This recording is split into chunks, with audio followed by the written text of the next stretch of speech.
Hi, welcome back guys. This is your friend, the fanfiction guy. Back with another fanfiction.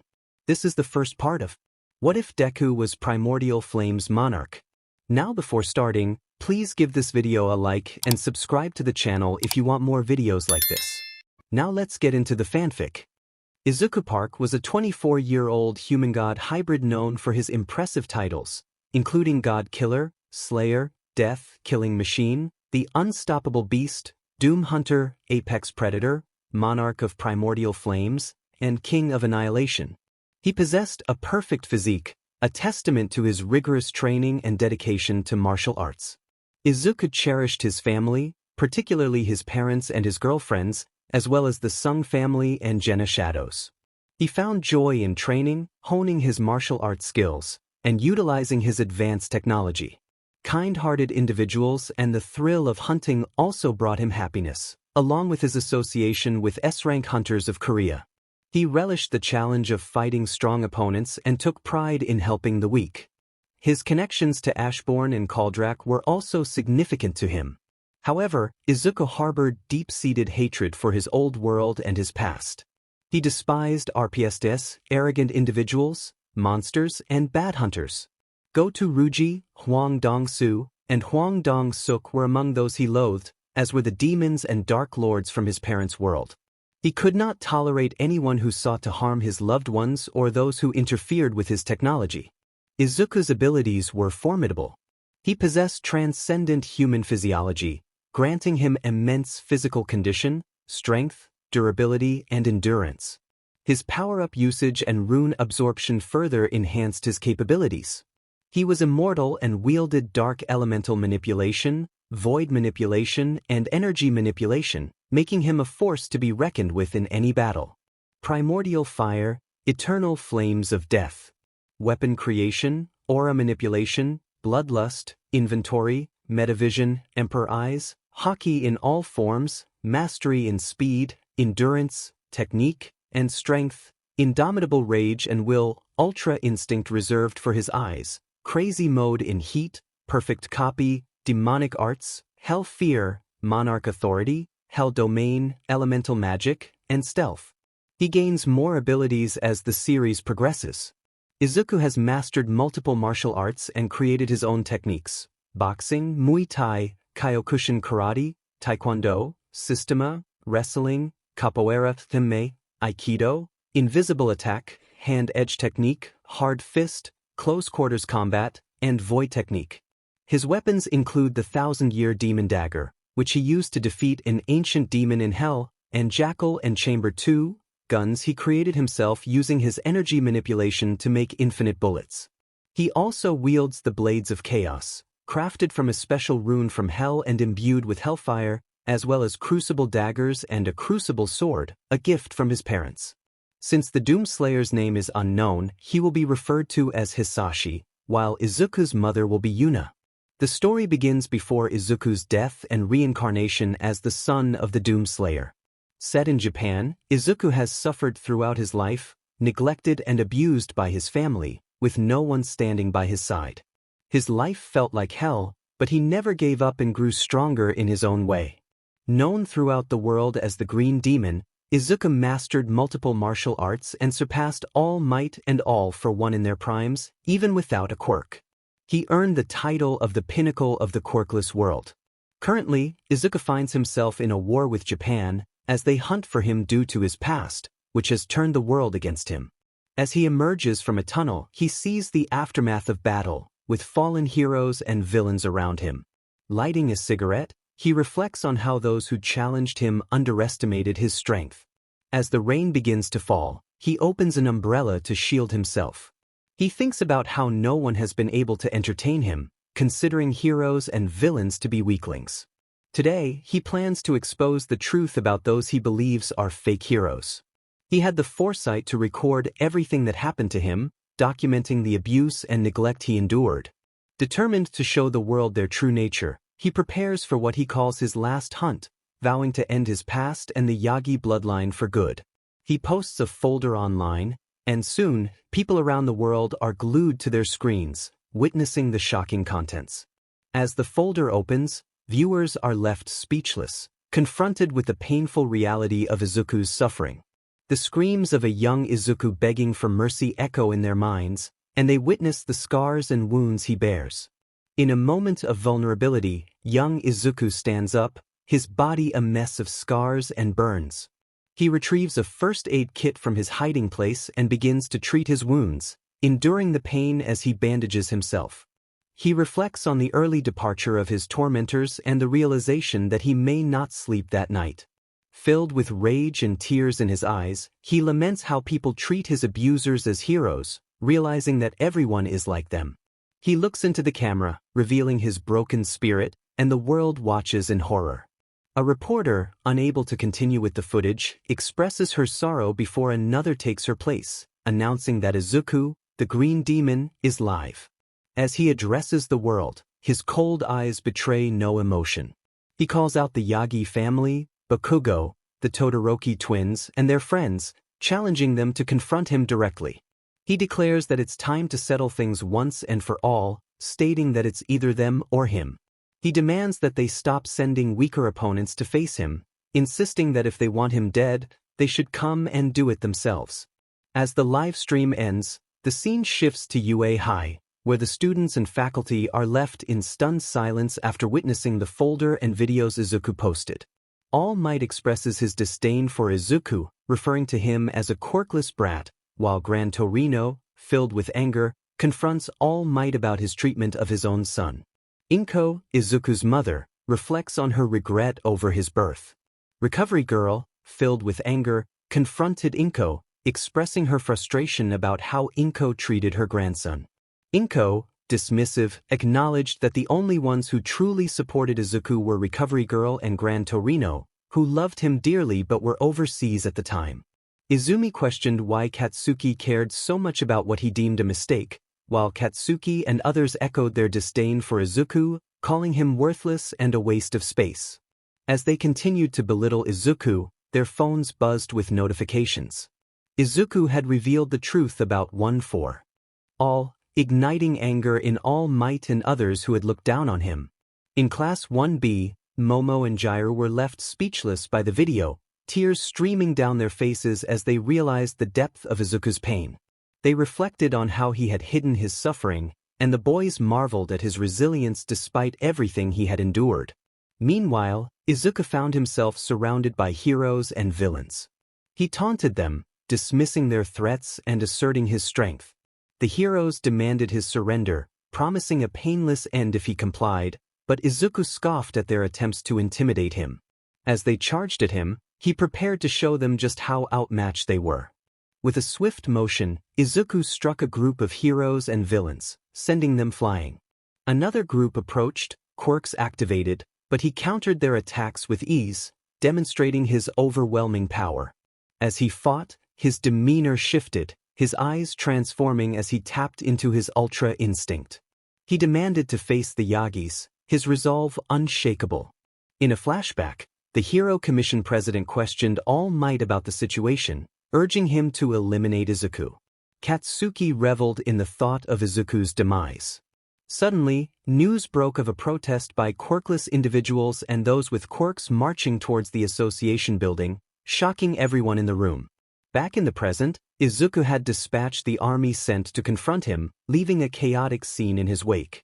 He expressed his disappointment at their lack of challenge, expecting more from his opponents.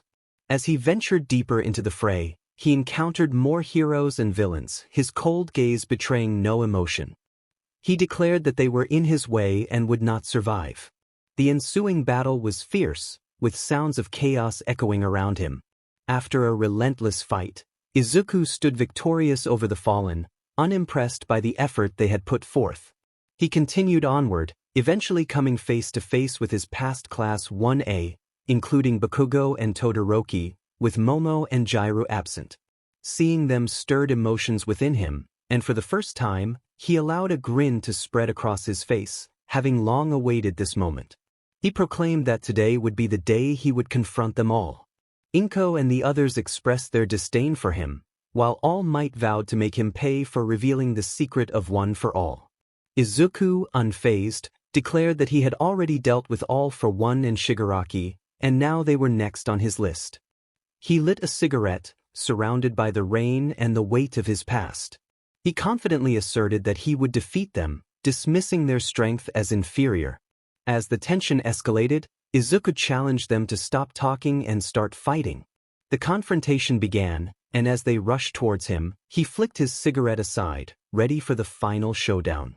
The sounds of battle filled the air, but it was clear that the true struggle was just beginning.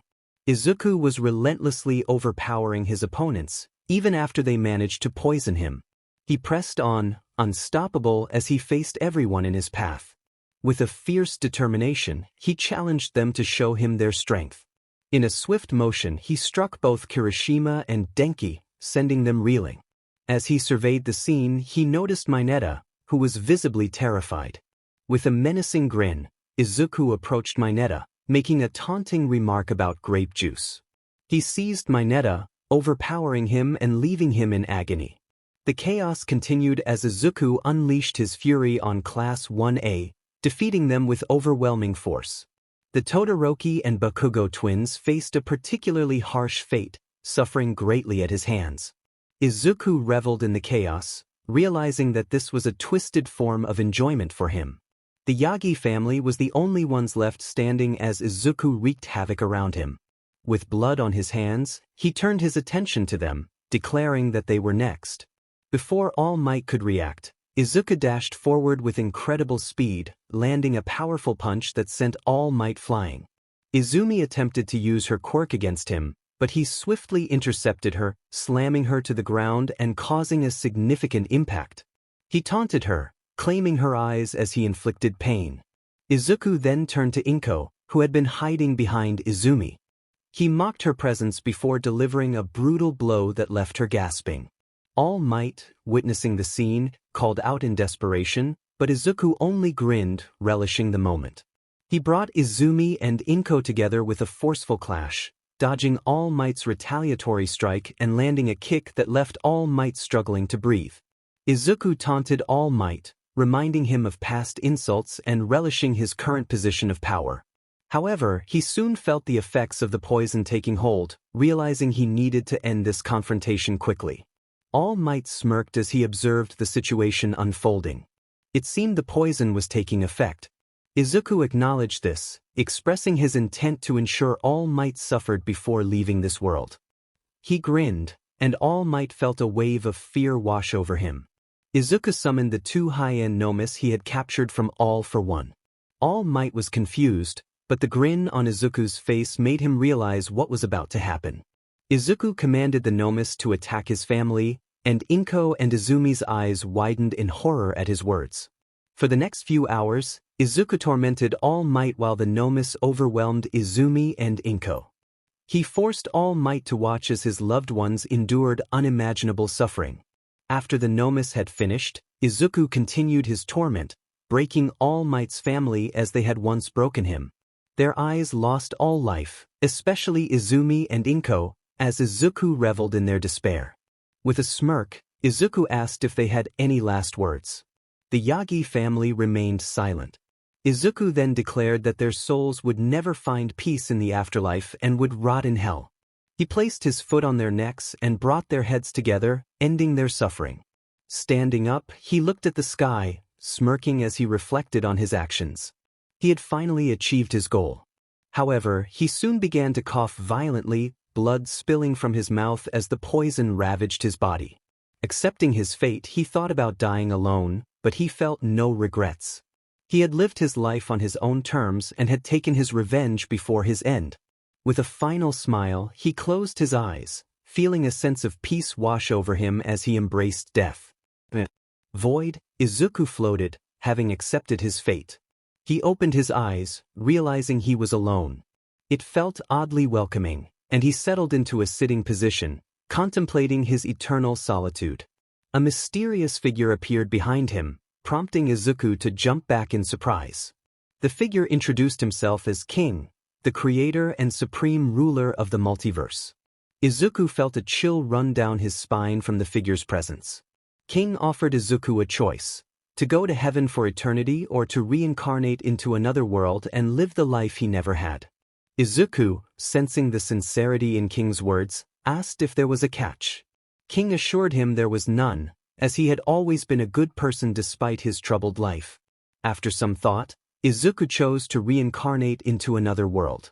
Curious about where he would go, he listened as King explained that he would be sent to the Doomslayer universe and later to the Solo Leveling universe, where he would have a peaceful life. Before King could send him off, Izuku requested compensation for the hardships he had endured in his life. King acknowledged the point, recognizing that he had a role in creating the challenges Izuku faced. Izuku had many wishes. He wanted his body to grow rapidly, both physically and mentally, and to have resistance to all types of poisons. He had experienced the pain of dying from poison in his past life and was determined not to let that happen again. He also wished to understand all languages and possess a fast healing factor. When asked if that was all, he insisted on keeping his memories from his previous life. The response was positive. He would receive all that he desired, along with new abilities to discover in his new life. He would be granted Haki, Emperor Eyes, and Metavision, while retaining his Ultra Instinct and other unique powers. Izuku was curious about these abilities and received explanations about their functions. He was advised to learn to use them early to enhance his strength and stamina. With a snap of fingers, Izuku was sent off to his new life. The scene shifted to a woman who had just given birth to a newborn baby. The baby, confused by the darkness, opened his eyes to see a muscular man and a beautiful lady with black hair. The man, Hisashi, smiled at his newborn son, expressing his joy. The baby, now named Izuku Park, was taken aback by his surroundings and the realization that he was starting anew. Fast forward 10 years, Izuku had learned about his parents' achievements and their mission to eliminate demons in this world, which turned out to be hell. He discovered that his father had accomplished incredible feats, and he had been training hard to push his own limits. He was capable of using all forms of Haki, though he had yet to master them fully, as he focused on building his overall strength and stamina. Izuku trained diligently in the training room his parents had created, doing push-ups, sit-ups, squats, and pull-ups. After an intense hour of exercise, he decided to go for a run around the base to further build his stamina. Although it was challenging, he was adapting well to the rigorous routine. He also aimed to master his Haki, which included observation, armament, and conqueror's Haki, and to develop new moves and techniques. As he continued his training, his parents returned to the base. Yuna expressed her pride in Izuku's dedication, and Hisashi acknowledged his son's hard work. Izuku was excited to see them and felt a surge of motivation. He asked his parents to train him, feeling weak compared to their strength. They agreed, though they warned him that the training would be intense. Izuku was ready for the challenge, and Yuna affectionately kissed his forehead, encouraging him. 14 years later, Izuku had mastered his Haki and achieved a perfect body, thanks to his parents' guidance. He had also honed his martial arts skills and techniques. Together with his parents, he had been battling demons, and he had even created his own weapons and a personal AI, which he named Friday. When he shared the story of his past life with his parents, they were furious about the injustices he faced, but Izuku managed to calm them down. They were already dead. The scene begins with Izuku, who had just finished battling a horde of demons. As he pressed a button on his helmet, it retracted from his face. Frustration crossed his features as he thought about the relentless demons. Those demons were infuriating. They just kept multiplying, and it felt like there was no end to them. However, he couldn't deny that he enjoyed the thrill of the hunt. With a determined smirk, he prepared to charge at the next wave of demons, ready to fight with his bare hands. Meanwhile, his parents were also engaged in combat against their own horde of demons. Yuna turned to her husband, Hisashi, with concern in her eyes. She expressed her worry about Izuku's future, suggesting they send him to a different world. She didn't want him to end up like them, always fighting. Hisashi agreed, realizing the truth in her words. He decided to have his AI create a portal to send Izuku away. After finishing off their enemies, they set out to find their son. As they walked through the battlefield, they saw the aftermath of Izuku's fight, with defeated demons scattered everywhere. Hisashi chuckled, acknowledging Izuku's fierce spirit. Yuna nodded, noting how much he resembled his father. They soon spotted Izuku sitting atop a mound of defeated foes, looking both powerful and relaxed. When he noticed them, he greeted them with a casual tone, acknowledging their presence. Hisashi called out to Izuku, asking him to come down so they could talk. Izuku jumped down, landing with a thud that created a small crater. He looked at his parents, curious about what they wanted to discuss. Yuna took a deep breath and shared their decision to send him to another world. Izuku's eyes widened in surprise, recalling a previous conversation about this very topic. Hisashi reassured him that they wanted him to have a life beyond fighting demons. Yuna expressed her desire for him to find happiness and love, unlike their own lives. Izuku felt a mix of emotions, torn between wanting to stay with his parents and understanding their intentions. He questioned their decision, but Hisashi and Yuna reassured him that they would eventually reunite after defeating the demons in their world. They encouraged him to embrace this new opportunity. With a smile, Izuku hugged his parents tightly, feeling their warmth and support. He promised to take care of himself and enjoy his new life. After a few months, Hisashi's AI, Yijie, successfully created a portal for Izuku. On the day of his departure, Izuku stood ready, equipped with technology and wearing his combat gear. He turned to his parents, expressing his readiness to leave. Yuna kissed him on the forehead, wishing him luck and reminding him to stay safe. She encouraged him to introduce her to any girl he might fall in love with, causing him to blush slightly. Hisashi bid him farewell, emphasizing that this was not a goodbye but a see you later. They shared a heartfelt hug, and Izuku reassured his father that he would be fine. As he approached the portal, he communicated with his AI, confirming that everything was prepared. With one last look at his parents, Izuku stepped into the portal, his expression shifting to one of determination as his eyes glowed with resolve. He was ready to discover what this new world had in store for him. To be continued. Narrator perspective. The scene opens with Izuku, who finds himself in a void, wondering where he is. The place looks strange yet familiar, reminiscent of the void he experienced when he died. However, there is an otherworldly aura surrounding him. Izuku thinks to himself, questioning if he is back in that void, as the energy feels different, more worldly, as if he is one with the aura around him. Izuku begins to navigate the void, attempting to open a portal with his sword but to no avail. He takes a stance, summoning his sword and enveloping it in Conqueror's haki. Suddenly, he is interrupted by a mysterious figure. The figure, clad in armor, emanates a deadly and dark aura. Izuku feels a chill run down his spine, realizing that this person is no ordinary human. The figure tells him that it is not yet time for Izuku to know who he is, but assures him that they will meet again when the moment is right. He urges Izuku to grow stronger and to protect his brother, Jena-sung. Confused, Izuku processes this information when a portal opens beneath him, and he falls through, sighing heavily as it closes behind him. As Izuku tumbles through the portal, he finds himself in the sky above a city. He wonders where he is and recalls what Creator San had mentioned about this world. He is startled to realize he is falling and contemplates the identity of the armored figure and the significance of Jena-sung. With determination, he decides to focus on the present instead of overthinking. After falling for what feels like an eternity, Izuku assesses his situation and activates his suit, which envelopes him in a protective layer of nanotech, making him resilient against various attacks. He asks his AI, Friday, for the nearest building to land on.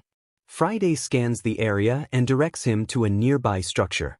Grateful, Izuku acknowledges his AI's assistance. With a chuckle, he summons his blades of chaos, spinning them before launching himself toward the building. He rolls upon landing, taking a moment to catch his breath. As he surveys his surroundings, he realizes he is likely in Korea, recognizing the landscape and architecture. Using his haki, he activates observation haki to gather more information about his environment. Confirming his suspicions, he sees that everyone around him is indeed Korean. Suddenly, he notices a gate has opened, releasing an S-rank dungeon boss that begins to wreak havoc. Izuku assesses the situation, noting the chaos as people flee and lower-ranked hunters attempt to confront the beast. He recognizes that they are outmatched and decides to intervene, recalling the information Creator San had shared about hunters and their ranks. Summoning his gun, Izuku manipulates his energy to create a powerful bullet, enhancing it with Haki energy. He focuses on the monster's head, smirking as he prepares to take his shot. With precision, he fires, and the bullet travels at incredible speed, striking the beast and eliminating it in an instant. The onlookers are left in shock and disbelief as they witness the S-rank beast defeated in a single attack.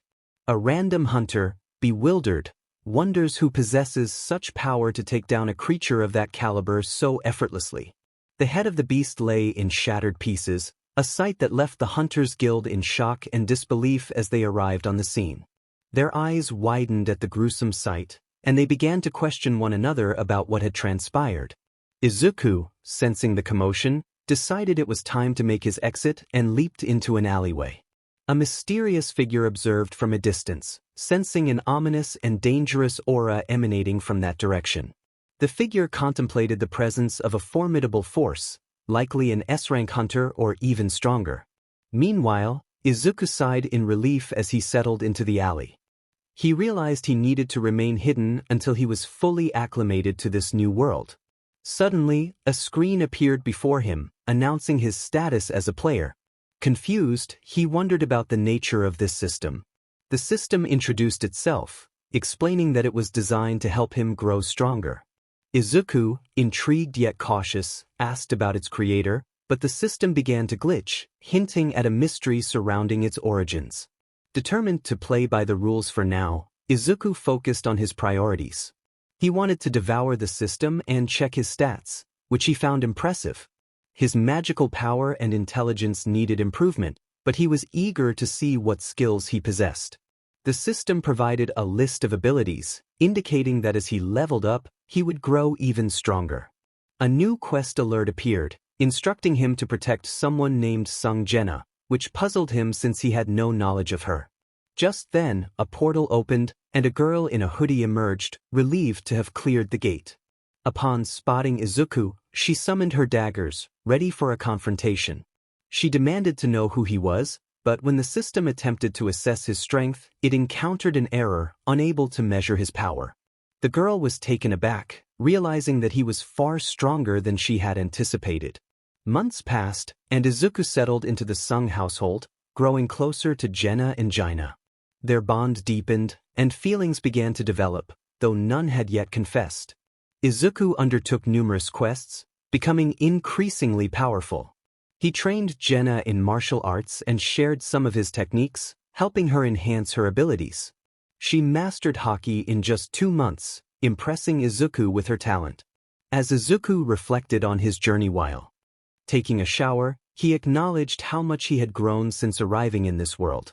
He felt a mix of emotions regarding his feelings for Jenna and Jaina, unsure of how to express them. After finishing his shower, he stepped out, towel in hand, contemplating what the future might hold. The system was about to give Izuku his job change quest, just as Jenna had mentioned. At a certain level, everyone received a quest to change jobs. Izuku hoped the monsters or challenges he would face would be strong enough to entertain him. He thought about going on a raid to level up even more, but decided to wait until he had some free time. He wondered how his parents were doing at that moment. Meanwhile, Jenna and Jaina were in the living room, discussing how to confess their feelings to Izuku. Jenna teased Jaina, asking if she loved Izuku too.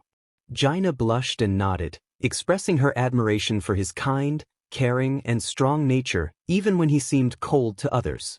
Jenna agreed, hoping that Izuku felt the same way. As they spoke, the door opened, and Izuku stepped out, towel in hand, wiping his hair.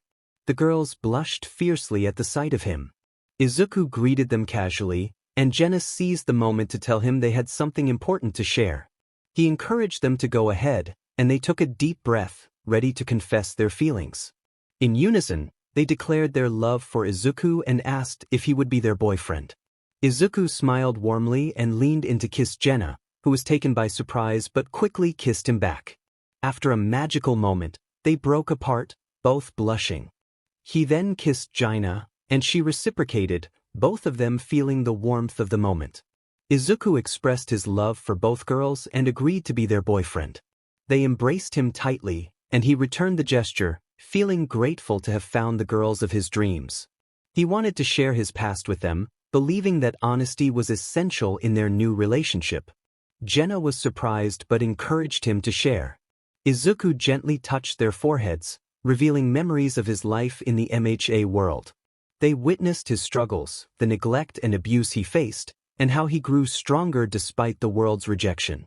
They saw his determination and how he had fought against overwhelming odds, ultimately finding a second chance at life with loving parents who wanted a better future for him.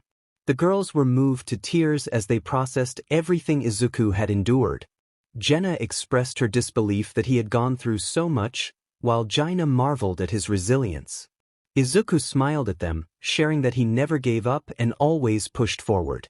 His past had been filled with pain, but it led him to a new purpose in life, finding love with them. The girls wiped their tears and kissed Izuku, who returned their affection.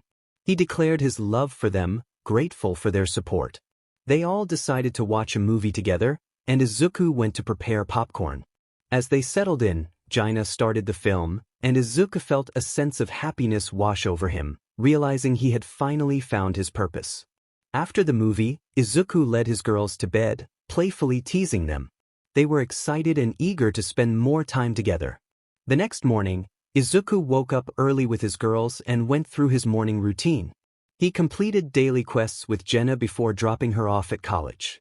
Izuku asked Jenna what they should do that day, and she suggested getting their ranks evaluated. He agreed, and they headed to the association for the evaluation. Upon entering, they caught the attention of others, and Jenna blushed at the attention.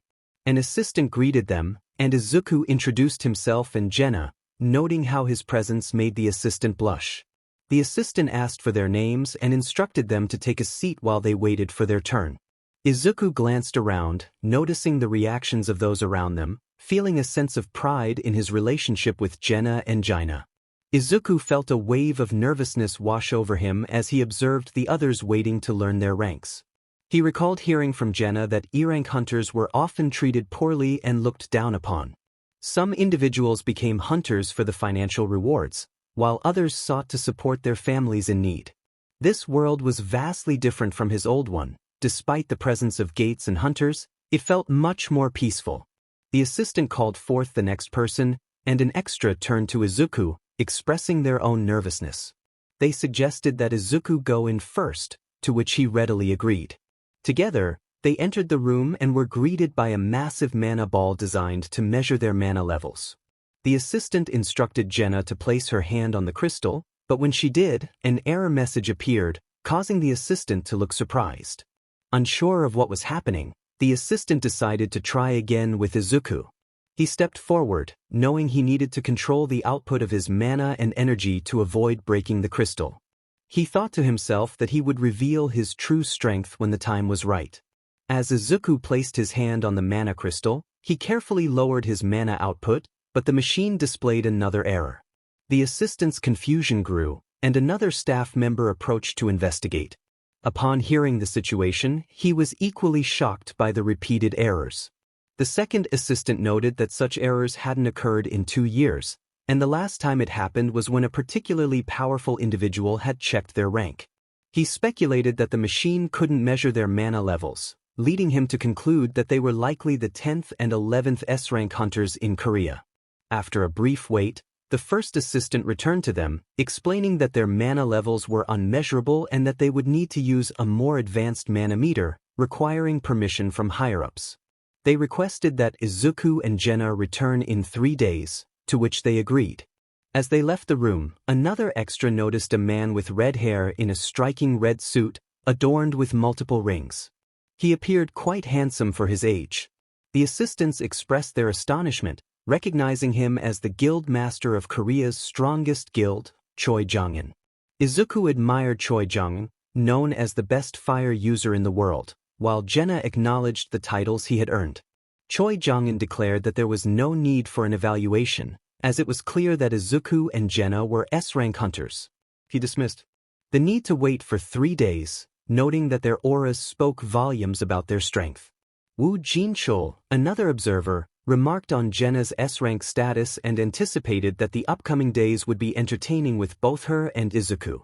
Choi Jongin sensed the powerful aura emanating from them, particularly from Izuku, which left him in awe. Choi Jongin stood before Izuku and Jenna, his presence commanding and mysterious. The darkness surrounding him felt heavy, and Izuku sensed an aura that was both foreboding and powerful. Choi Jongin introduced himself as the guild master of the Hunters Guild, and both Izuku and Jenna greeted him politely. He inquired if they were interested in joining a guild, to which they replied that they had no current intentions but would keep him in mind. Choi Jongin handed them his card, expressing hope to hear from them soon. As they vanished from sight, he marveled at their speed, suspecting they were skilled assassins. Baek Yoonho rushed into the building, spotting Choi Jongin and wondering about his presence. Choi Jongin smirked, realizing Yoonho was aware of the two newcomers, particularly the girl. He speculated whether she was the one involved in the mysterious incident that had saved Yoonho's guild members. Meanwhile, Izuku and Jenna visited Jenna's mother, who lay in a coma due to a condition known as eternal sleep. Jenna's expression was somber as she gazed at her mother. Izuku comforted her, promising that they would find a way to save her. Jenna, slightly smiling, expressed her belief in their success. She checked her system, which displayed the items needed to create the elixir of life, also known as the holy water of life. Determined, she vowed to do whatever it took to save her mother. As they left, they encountered Wu Jinchul, who greeted them and mentioned that the chairman wished to speak with them. They agreed to follow him, curious about the meeting. Upon entering the room, they were introduced to Go Gun-hee, the chairman of the Hunter Association. Izuku noted the calm and warm aura of the chairman, while Jenna recognized his strong presence despite his age. Go Gun-hee congratulated them on their potential as S-rank hunters, although they had not yet been officially evaluated. He explained that re-evaluating their mana would be a waste of time, as it could only measure those within a certain range. Izuku pointed out that the re-evaluation PRD could serve as a chance for discussion, to which Go Gun-hee agreed, stating he could not offer them money or fame but could provide other forms of assistance. Jenna questioned the chairman's intentions, suspecting that his offer was suspicious. Go Gun-hee explained the balance of power among the 5 major guilds and how joining one could lead to chaos. He proposed that he could grant them the power to regulate other hunters, essentially inviting them to join his ranks. Izuku acknowledged the temptation of the offer but pointed out its major flaw: it would dull their hunting abilities. He expressed his love for raiding dungeons, and Jenna echoed his sentiments, stating that she thrived in the thrill of the hunt. Go Gun-hee was taken aback by their passion, realizing they were not easily swayed. They politely declined his offer, stating that managing hunters was not their path. Go Gun-hee thanked them for their time, acknowledging the honor of speaking with them. As they left the hospital, he smiled, sensing that they were destined to bring hope to the people of Korea. Later, Izuku and Jenna enjoyed dinner together, followed by a shower and a movie. Afterward, they headed to their room, where they had made improvements to their home. As they cuddled in bed, Jenna and Jaina wished Izuku good night, and he returned their affection with warmth. They drifted off to sleep, Izuku feeling grateful for the positive changes in his life brought about by the two girls. He whispered his love for them, content in the knowledge that they were together. To be continued. In a new chapter of Son of Doom Slayer, within the solo leveling universe, the narrator begins by describing Izuku waking up on a Saturday morning. He smiles as he sees his 2 beloved girlfriends sleeping beside him. He gently kisses their foreheads before getting out of bed. Checking the time, he notes it is 7 a.m., which prompts him to think it's a perfect time for a morning jog to complete his daily quest. Izuku reflects on the system's daily quests, wondering why he needs them when his body is already at its peak. However, he shrugs it off, accustomed to maintaining his fitness routine. He checks the system, which displays his daily quest: push-ups, sit-ups, curl-ups, squats, and running, all set to 0. Determined, he decides to start his workout. Just then, Jenna wakes up, rubbing her eyes and smiling at Izuku. She greets him warmly, and he returns her affection with a smile. Jenna asks if he is going somewhere, and he explains his plan to complete his daily quest, shower, and make breakfast. Jenna decides to join him, and they head out to work out together. After their workout, they take a shower and get dressed in casual clothes. Izuku heads to the kitchen to prepare breakfast for his girlfriends. Meanwhile, Jaina wakes up and finds Jenna in the living room, checking her stats on the system, which Jaina cannot see. She greets Jenna, who informs her that Izuku is in the kitchen making breakfast. Jaina decides to join him. As she enters the kitchen, she finds Izuku busy with breakfast and humming a cheerful tune. Jaina hugs him from behind, and he smiles at her with affection. She requests her morning kisses, and he happily obliges. They enjoy breakfast together, and afterward, Jenna suggests going on a raid as miners until they officially become S-rank hunters, taking the opportunity to enjoy their low ranks. During their mining, an extra worker questions Jenna's hunter tag, noting how different she looks. Jenna confirms her identity, while Izuku introduces himself as an E-rank hunter, deliberately downplaying his rank to avoid drawing attention. As they mine, other workers are amazed by their speed, especially noting Izuku's impressive physique, which seems unusual for an E-rank hunter. As they continue, they are instructed to stop as the Hunter Guild's main strike team arrives. Jenna recognizes the squad and points out the Vice Guild Master, a girl with blonde hair radiating a warm aura. Izuku admires her strength and beauty, contemplating her power level compared to other hunters. Suddenly, the girl senses she is being watched, and glances in their direction, but seeing no one, she dismisses the feeling and walks away. Izuku realizes that if he hadn't suppressed his aura, he would have drawn her attention. Later, during lunch, Jenna and Izuku rush to the dungeon boss room, where they find a giant waiting for them. Izuku smirks, asking Jenna if she wants to handle it or if he should take care of it. She encourages him to have fun, and he prepares to summon one of his blades of chaos, contemplating the consequences of defeating the giant and the potential trouble it could cause for the Hunters Guild. Just as he is about to engage, an unexpected voice interrupts them, prompting both Izuku and Jenna to turn around. They realize it's S-rank hunter Cha-Haen, who is covering her nose with a handkerchief to block the smell. Her senses were heightened as she observed the two. Izuku thought it was impressive that she had managed to sneak up on him and Jenna for so long. Clearly, her title was not just for show. They had gotten lost on their way to lunch and ended up in this unexpected place. Cha-Haen asked if they were part of a mining team and warned them to stay away from a certain area, as it was where the boss resided, and he might react violently if disturbed. She urged them to leave. Izuku realized he had made a mistake and noticed that Cha-Haen was looking at his hands, surprised that he wasn't holding a weapon, despite having seen him with one earlier. Confused, she wondered what was happening to her perception. Izuku reassured her and suggested that Jenna go ahead while he caught up. Jenna nodded and moved toward the exit, but as Izuku passed her, Cha-Haen called out to him in a panic. She approached Izuku and took a sniff, her eyes widening in surprise. He had an unexpectedly pleasant scent, unlike anything she had encountered before. She questioned if he was truly a hunter and examined the tag around his neck, confirming he was an E-rank hunter.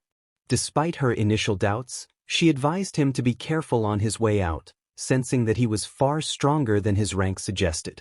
Izuku sighed as he walked toward the exit, feeling that his time had been wasted. He thought about waiting for the system to provide him with dungeons and quests to level up. Meanwhile, Cha-Haen reflected on the absence of any foul smell from him, realizing he actually smelled quite nice. Back with Izuku and Jenna, they were offered positions as miners but politely declined, knowing that the Hunters Guild Squad B would soon arrive. They agreed to assist when the squad came. Upon returning home, Jenna greeted her sister Jaina warmly, who affectionately welcomed them back. She kissed Izuku, and he returned the gesture with a smile. After a few moments, Jaina suggested they freshen up for dinner, and both Jenna and Izuku happily agreed. After dinner, they enjoyed a movie together before heading to bed.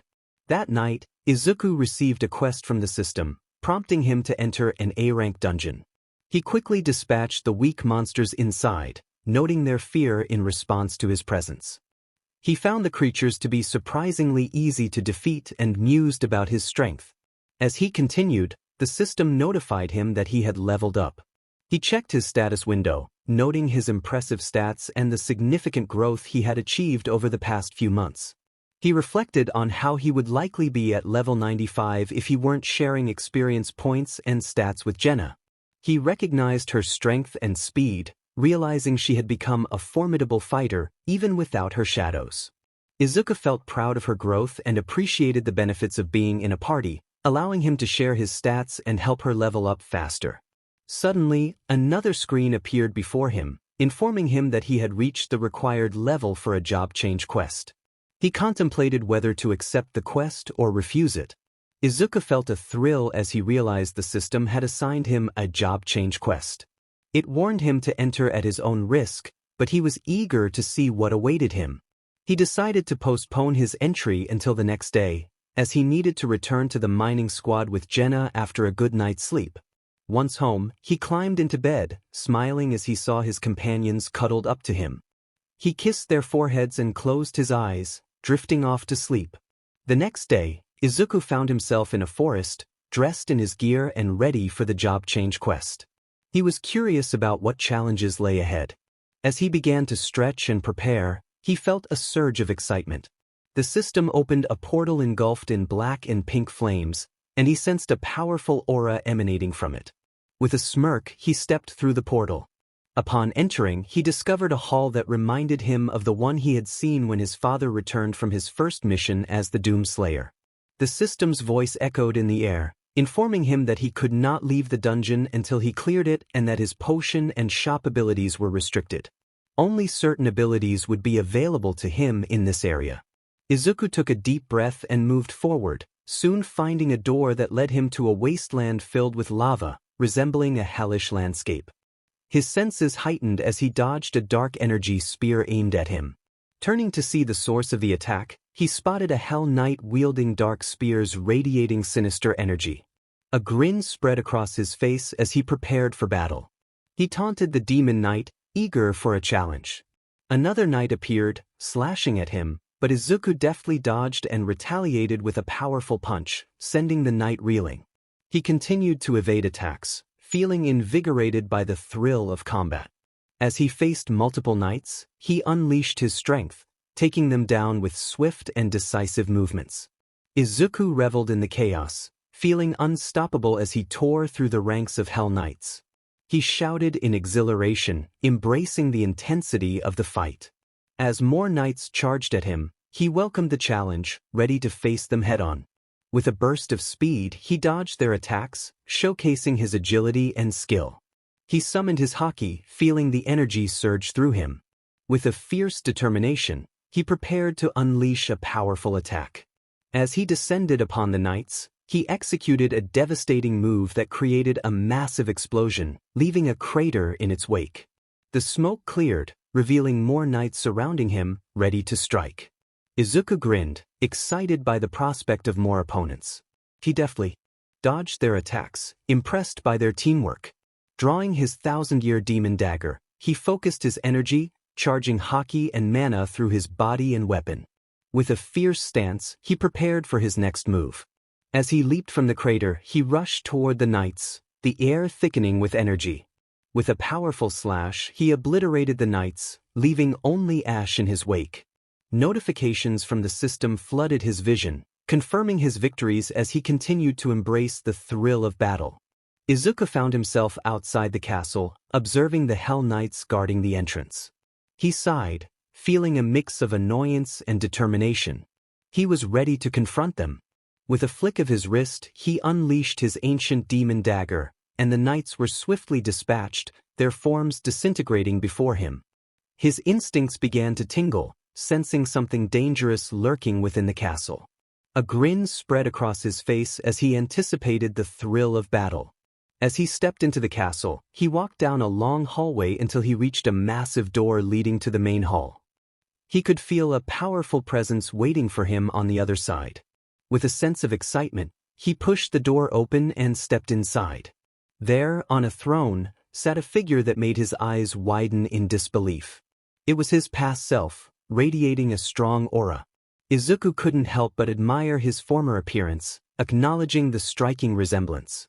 However, the system's voice echoed in his mind, warning him that he needed to defeat this version of himself or face dire consequences. He recognized the challenge as a bluff, knowing his own immortality, but he was determined to play along. His past self wasted no time, charging at him with incredible speed. Izuku dodged the punch aimed at his face, smirking at the challenge. He acknowledged that this version of him might be stronger than he had been in his previous life. In a swift motion, he countered with a knee strike, asserting that a copy could never surpass the original. The two engaged in a fierce hand-to-hand combat, exchanging blows with remarkable speed. Izuku noted that his past self was adapting quickly to his moves, but he was confident in his own abilities. The fight intensified, with each strike sending shockwaves through the castle. Izuku realized that he needed to take the fight more seriously. Finding an opening, he landed a solid hit on his past self, grabbing his collar and throwing him to the ground. Without hesitation, he unleashed a flurry of rapid punches, overwhelming his opponent. He then summoned his 1,000-year demon dagger, preparing to end the battle decisively. With a surge of energy, he activated his advanced techniques, coating his weapon with a powerful aura. He was ready to finish this fight and prove that the original would always reign supreme over any imitation. The clash of their powers echoed throughout the castle, marking the beginning of a legendary confrontation. Skill mana manipulation and advanced swordsmanship have been activated. The system announced the activation of Advanced Swordsmanship LV.2, a passive skill that required no mana and was exclusive to sword use. Because he had wielded the sword for an extended PRD, he could now use it more proficiently, dealing 40% additional damage with each attack. The system also revealed Mana Manipulation LV.2, another passive skill that allowed him to use mana more effectively with his body and weapons, enhancing his attacks by 40%. His past self rushed toward him, disappearing and reappearing as he was struck from all angles. Izuku unleashed a hockey move known as the Demonic Slash Barrage, causing his past self to dissolve into tiny particles, signaling his defeat. The system then appeared before him, announcing a level up. The system informed him that he had received several rewards, and Izuku eagerly accepted. Among the rewards were 5 stat points, a ruler hand LV.1, a primordial sword of eternal flames with an attack power of 1000 plus, and a vital strike LV.1. Excited about his new weapon and skills, he wondered if the job change quest was finally over. Suddenly, multiple portals opened around him, and his instincts kicked in. The system announced the start of the job change quest, and Izuku's eyes widened as Hell Knights, demons, golems, and mages emerged from the portals. The system instructed him to survive as long as possible, with the promise of higher class placement based on the points he earned. The knights were stronger than before, comparable to the demons from his previous world. He blocked a punch from one knight and dodged another's kick, catching an arrow mid-flight. A golem attempted to punch him, but he leaped out of the way. One golem struck him, sending him crashing into a wall. As mages unleashed magical attacks, a massive explosion occurred, but when the smoke cleared, Izuku remained, smirking. Determined to take action, he activated his mana and prepared for battle. Entering heat mode, he grinned maniacally as the knights and demons charged at him, supported by mages and archers. He laughed, ready for the chaos to come. He punched 2 knights, sending them crashing away, and slammed his knee into a group, sending them flying. His excitement grew as he kicked 2 more in the face, channeling mana through his hand and unleashing a powerful punch that obliterated many of the knights and demons. More knights emerged from the portals, and Izuku's grin widened at the prospect of more experience. He rushed toward them with incredible speed, jumping into the air as he learned a new skill, jump. He decided to check that skill later, focusing instead on the battle at hand. He crashed down into the knights and demons, swiftly taking them down with his blades of chaos. Izuku reveled in the chaos, calling them good experience generators. He continued his rampage, but soon noticed something strange. The more he defeated, the more seemed to appear. Dodging a punch from a golem, he jumped onto its head, covering his hand in his nanotech suit and delivering a powerful blow that sent the golem flying. Activating stealth, he vanished from sight, appearing behind the enemies and cutting them down with his glowing sword. He was thrilled with the weapon's power and the fun he was having. He realized the mages were responsible for spawning more enemies, so he leaped into the air, charging haki and mana through his sword. He declared that it was time for punishment. With incredible speed, he slashed through the remaining knights. Activating Ruler's Hand, he controlled objects without touching them, crushing 2 mages' heads effortlessly. The system notified him of his victories, but the remaining mages quickly summoned a massive golem, a terrifying amalgamation of knights, demons, and archers. Izuku, still mid-air, was unfazed. He dodged the golem's punch and rushed at it, ready to unleash his fury. Izuku felt an overwhelming surge of speed as he maneuvered his body with precision. He charged toward the golem, swiftly severing its head. With a fierce determination, he activated one of his skills, unleashing a powerful aura. The system announced that his bloodlust had been activated, rendering the mages momentarily paralyzed. Izuku gathered mana and haki into his sword, preparing for his next move. He executed a technique, appearing before the mages in a striking pose, and with a smirk, he commanded a fiery explosion behind him. As the smoke cleared, Izuku reveled in his victory, feeling the steam rising from his body as he exhaled cold air. The system confirmed his triumph, stating that he had defeated 4 mages and that all monsters in the room had been slain. He was now eligible to choose a class based on the points he had collected. Excited yet cautious, Izuku contemplated the implications of the system's offer. The system warned him that wherever he went, chaos would follow, and his path would be filled with remnants of battle. Despite the ominous message, Izuku felt invigorated by the challenge. He was a lone wolf, a one-man army, and he thrived in the heat of combat. The system informed him that he had been granted a hidden class, the Hell Summoner, but he hesitated. He preferred to operate solo and decided to refuse the offer. The system, however, insisted on the potential of the class, prompting Izuku to reflect on the choices laid before him. He recognized the game-like nature of the situation and resolved to engage with it on his own terms.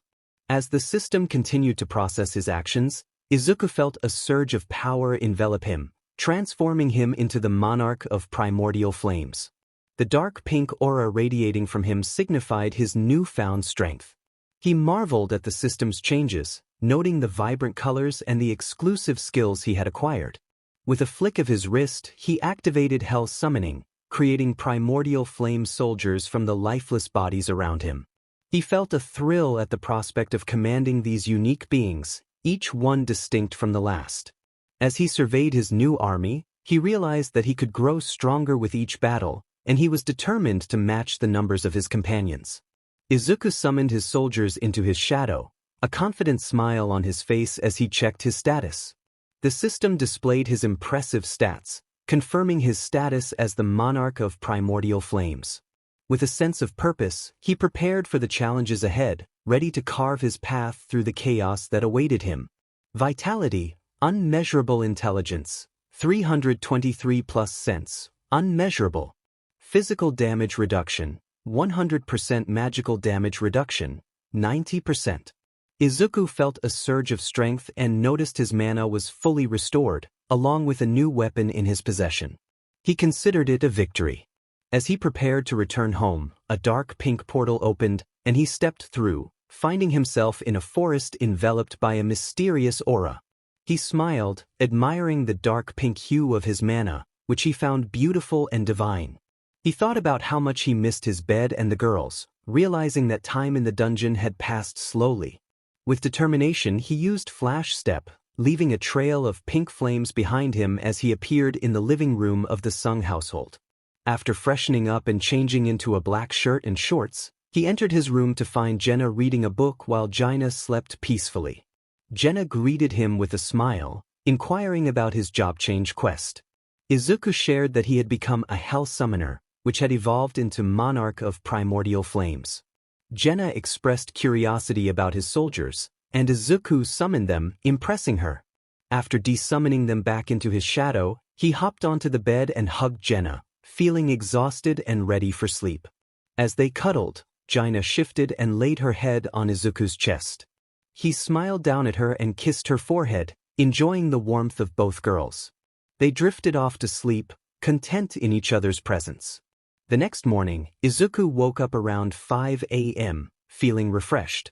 He quietly got out of bed and kissed both girls on the cheek before settling on the couch to work on some tech he had brought with him. He reflected on how helpful his inventions would be, especially since his suit had nearly been damaged during the job change quest. The scene shifted to Izuku holding his son, Kihun, alongside Jenna. Kihun looked up at them, struggling to speak, asking for help. Izuku reassured him that they were in good hands and would take care of the situation. He turned to Gina, asking her to ensure that Kihun received the necessary healing. As they moved forward, Karaglan interrupted, but Izuku's anger flared, releasing a powerful aura that forced everyone to their knees, except for Jenna, who could withstand it. The system confirmed that his bloodlust skill had been activated, instilling fear in his enemies. Izuku confronted Karaglan, expressing his frustration and declaring that it was time to teach him a lesson. Jenna stood beside him, and their shadows began to extend ominously. Izuku acknowledged Karaglan's strength but emphasized that he was still weak in comparison. Jenna added that the current matchup was unfavorable for their opponent. As they summoned their soldiers, Kihun's team watched in awe, realizing the magnitude of magical power being displayed. With a commanding presence, Jenna activated her Monarch domain, while Izuku invoked his Hell domain, boosting the strength of their soldiers. He noted that his skill was still at level 1, but it would enhance their capabilities significantly. Together, they prepared to face their adversaries, ready to unleash their combined might.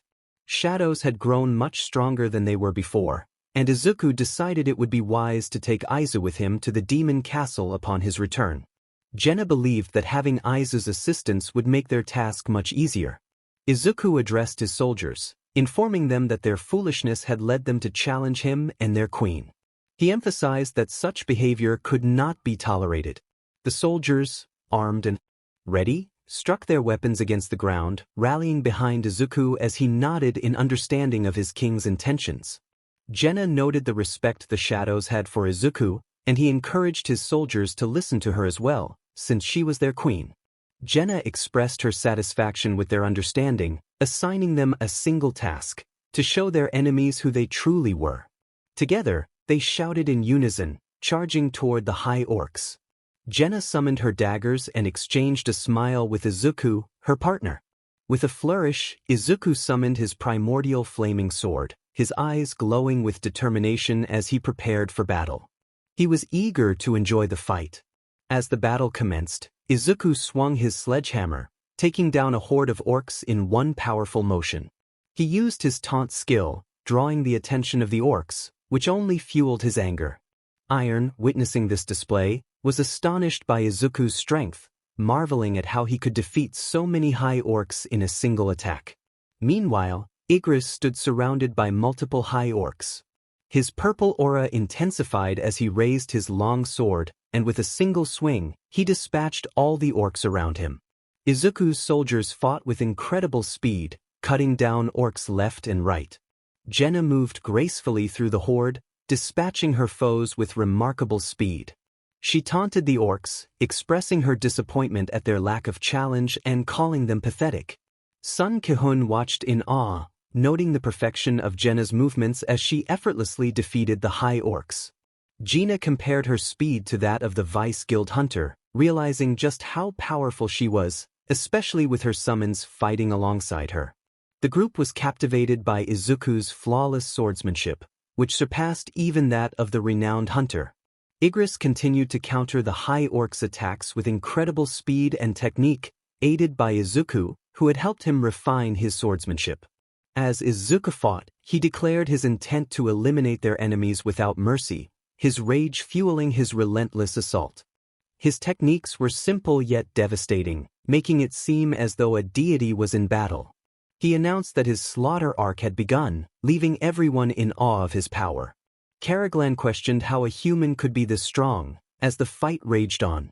Karaglan observed as Izuku and Jenna effortlessly defeated his soldiers, frustration boiling within him. As the great shaman of the high orcs, he refused to be outmatched by mere humans. He watched as Izuku and Jenna continued their relentless assault on his army. Unbeknownst to Gina, an orc lurked behind her, preparing to strike. Sun Kihun shouted a warning, urging Gina to look out. She turned just in time to see the high orc ready to attack, but she couldn't evade the blow. The orc slammed its axe down, only to find that Gina had vanished. Everyone turned to see Izuku holding her protectively in his arms, her cheeks flushed with embarrassment. He asked if she was okay, and she marveled at how handsome he was, overwhelmed by his presence. Izuku smiled gently, and as he set her down, he reminded her to stay alert. She nodded, and in a flash, Izuku vanished, slicing the high orc into countless pieces. Suddenly, Izuku dodged a fireball that struck both him and Jenna, and they turned to see Karaglan was the source of the attack. Karaglan mocked them, claiming it was foolish to act superior while their puppets did all the work. He noticed his soldiers regenerating and realized they were using mana, warning that they would soon run out. Izuku challenged Karaglan, questioning whether he truly believed he would survive until then. Karaglan scoffed, dismissing the humans as lowly beings. Izuku and Jenna declared their strength as Hell Summoner and Necromancer, ready to showcase their power. They commanded the fallen high orcs to rise as their soldiers, and Karaglan's eyes widened in disbelief as he saw Izuku point his sword at him, a confident smile on his face. The other high orcs began to retreat, fear evident in their expressions. Izuku proclaimed that they would all serve him, and Jenna unleashed a wave of bloodlust that sent a chill down Karaglan's spine. As Karaglan began to glitch, he realized the true power of his opponents. Voices echoed in his mind, urging him to eliminate the humans. He commanded his soldiers to attack, but Izuku was determined to end the battle swiftly. With a swift motion, he slashed through the high orcs, reducing them to fragments. Karaglan, frustrated, unleashed spells that caused Izuku's team to falter, leaving them gasping for breath. However, Izuku's resilience kicked in as immunity activated, dispelling the negative effects of Karaglan's magic. With a smirk, he taunted Karaglan, who transformed into a giant, believing size would intimidate his foes. Izuku, unimpressed, noted that being larger only made him a bigger target.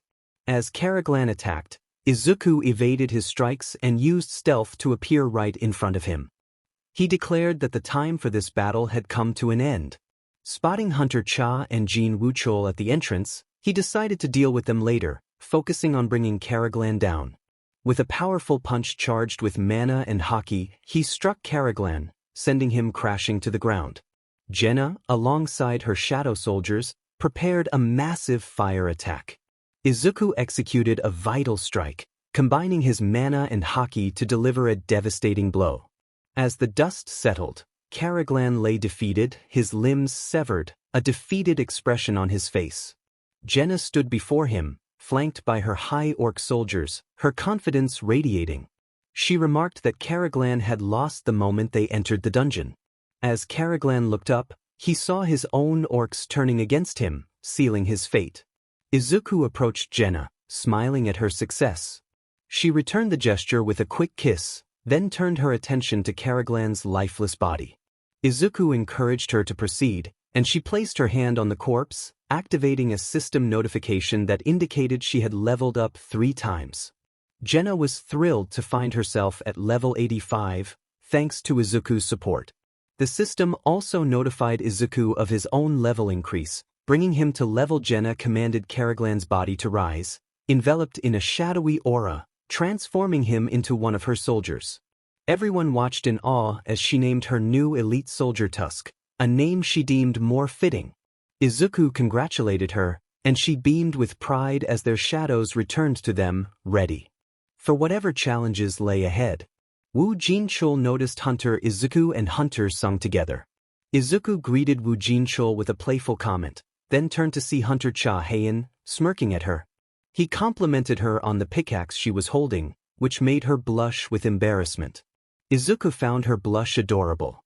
Wu Jinchul remarked on how busy Izuku and Hunter Sung had been, to which Izuku confirmed they had indeed been active.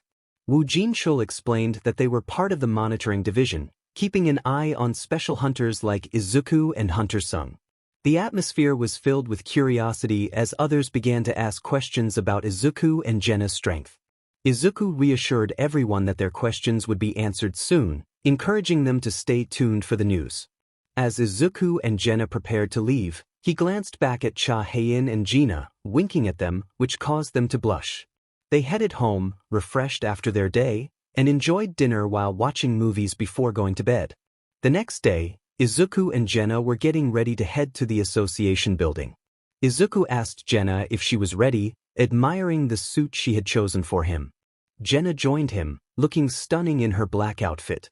They discussed her college attendance, and Jenna confirmed she had already started. They decided it was time to leave to avoid being late. In the garage, Izuku invited Jenna into one of the cars from his collection, and they drove towards the Hunters Association building. Outside, a crowd of reporters gathered, with Min Lee-sung making a scene as he tried to act important. Baek Yoon-ho arrived, puzzled by the large crowd. A reporter rushed to him, asking if he was there to recruit Lee Min-sung, but Baek Yoon-ho clarified he was there for a different reason. Choi Jong-in joined them, and they both expressed their disinterest in Min-sung, noting he was already contracted with another guild. As they entered the building, Baek Yoon-ho mentioned a rumor about the Hunters Guild having a close call the previous day. Choi Jong-in agreed, but they both felt the need to recruit more hunters due to their guild struggles. Their conversation turned into a light argument about recruitment. Outside, the reporters suddenly heard the roar of an engine. They turned to see a car speeding towards the building, drifting to a stop right in front. Izuku and Jenna emerged from the vehicle, attracting the attention of the reporters who eagerly snapped photos and sought to ask them questions. Izuku confidently pushed through the crowd, making way for himself and Jenna. He noticed the guards at the entrance hesitating to let them in and, with a determined glare, urged them to move aside. They quickly complied, allowing the pair to enter. Inside, they found Baek Yoon-ho, Choi Jong-in, and Go Gun-hee waiting for them. Jenna playfully remarked on their late arrival and the presence of 3 S-rank hunters. Go Gun-hee acknowledged the significance of 2 new S-rank hunters in their country and expressed interest in their potential.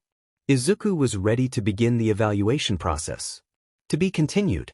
As the scene unfolds, Izuku and Jenna are accompanied by Gun-hee and others for the hunter evaluation, aiming to achieve their S-rank hunter titles. Gun-hee gestures for them to follow, leading them to a designated area for assessment. An employee approaches, holding a book and pen, and inquires about their abilities. Izuku and Jenna demonstrate their summoning skills. Jenna summons a soldier, and Izuku follows suit, showcasing their powers. The employee expresses amazement at their abilities. Gun-hee observes them with a smile, his eyes glowing with intrigue, and suggests that they have more to reveal. Realizing they can no longer hide their true potential, Izuku's shadow extends, summoning several Hell Knights, mages, golems, and orcs. Jenna adds her own formidable summons to the mix. The hunters and the employee watch in shock and disbelief at the sheer number of summoned beings. Izuku proudly states that he can summon over 200 soldiers, while Jenna can summon more than the onlookers are taken aback by the immense mana they possess, with Baek Yoon-ho reflecting on the significant power difference since their last encounter. Gun-hee senses the dark aura surrounding Izuku, recognizing the potential impact they could have on the world. After passing their evaluations, Izuku and Jenna receive their S-rank hunter licenses. Izuku, with a smirk, contemplates the trouble they might stir now that they have achieved this rank. As they prepare to leave, Baek Yoon-ho calls out to them, requesting a moment of their time. Although they express their busy schedule, they agree to exchange contact information for future communication. As they head toward the exit, they are suddenly met with a throng of reporters. Despite Baek Yoon-ho's attempt to warn them, it is too late. The reporters bombard them with questions, eager for their reactions to the recent achievement. Meanwhile, in the USA, Hwang Dong-soo watches the news with frustration, feeling annoyed by Izuku's survival. Jin Ah, on the other hand, celebrates her sister and Izuku's success with her friends, feeling proud of their accomplishments. Back with Izuku and Jenna, Baek Yoon-ho reassures them that he will help them navigate through the crowd. However, Jenna swiftly disappears, reappearing behind the reporters. Izuku then makes his move, vanishing from sight, leaving Baek Yoon-ho astonished by their speed. After escaping the reporters, they drive home, where Jin-A congratulates her sister and Izuku on their new titles. Izuku also meets Yujinho, who visits and quickly bonds with him, earning Izuku's affection as a younger brother. Jenna invites Izuku to join her in completing the demon castle, and he readily agrees. As they arrive at the dungeon, Jenna expresses confidence that they will be able to conquer it together. Izuku mentions the equipment they brought, including a robe with elemental resistances and rings infused with water magic. They enter the dungeon, and Izuku notes the eerie resemblance to a hellish landscape, with buildings engulfed in flames. Suddenly, the system appears before Jenna, announcing their entry into the demon dungeon and presenting them with a quest to collect the demon's souls. The Demon King resided on the top floor of the demon castle. The quest was clear: defeat Baron and collect his soul. The system outlined the quest requirements and rewards, which included a top-tier rune stone, bonus stats, and an undisclosed reward. Izuku expressed his excitement about the rewards, particularly the rune stone, and Jenna agreed, noting its significance. The system then informed them that floors 1 through 76 were open, prompting Jenna to choose floor 76. The system teleported them there, and Jenna took out the Orb of Avarice. Tusk emerged from her shadow, ready to assist. Jenna encouraged Tusk to show them something impressive. He nodded and unleashed a powerful blast at an approaching demon, reducing it to dust and leaving a trail of destruction. Izuku noted that Tusk's power was significantly greater than when he had fought alongside Jenna and Izuku. Realizing the orb should remain with Tusk, Jenna and Izuku decided to explore the floor further. 2 days later, they summoned their soldiers, organizing them into 12 teams of 260 soldiers each, instructing them to stay close in equal numbers. Jenna emphasized the importance of fighting anything in their path and finding the entry permit for the next floor, while Izuku requested they capture a few demons for him and Jenna. After 2 days of searching, Jenna reflected on their lack of progress on the 80th floor. As they gained experience points, Izuku sat down, prompting Jenna to ask why he was resting. He explained that they needed to learn how to use mana effectively without relying on the system. He suggested they practice while their soldiers continued their tasks. Jenna agreed and shared a kiss with Izuku before sitting beside him. Izuku encouraged her to clear her mind and focus. He explained that the best way to learn mana was to feel it without the system's assistance. Jenna concentrated, releasing a dark purple aura that represented her shadow mana. As she stood, she marveled at the sensation.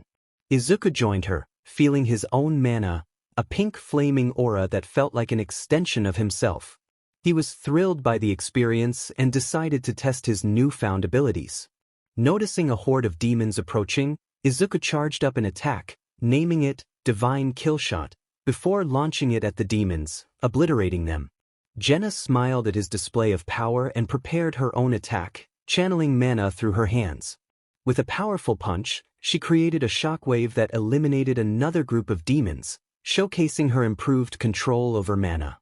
Izuku admired her strength, and Jenna expressed her gratitude, attributing her growth to his guidance.